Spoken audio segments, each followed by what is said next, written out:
আসসালামু আলাইকুম ইউটিউববাসী। আজকে দেখাবো ফুলকপি দিয়ে টমেটো নতুন আলু মাছের ঝোল।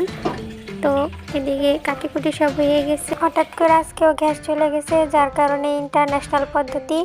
তো এখন এই মাছগুলা ভাইজা নেবে। আর যেহেতু আব্বু বাসায় নাই, আব্বু গ্রামের বাড়িতে গেছে, আমরা মানুষ মাত্র 3 জন, তো তাই 3টা মাছ।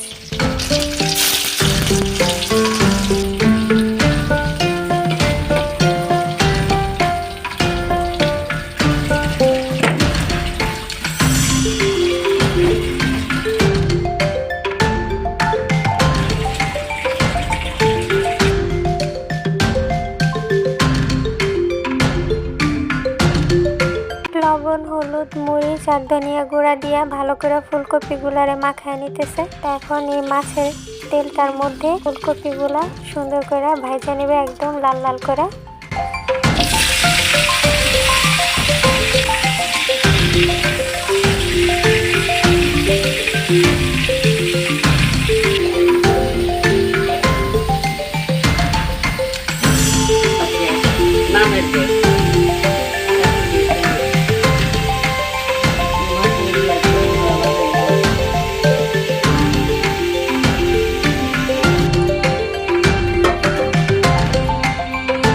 এবার তরকারিটা বসানোর পালা।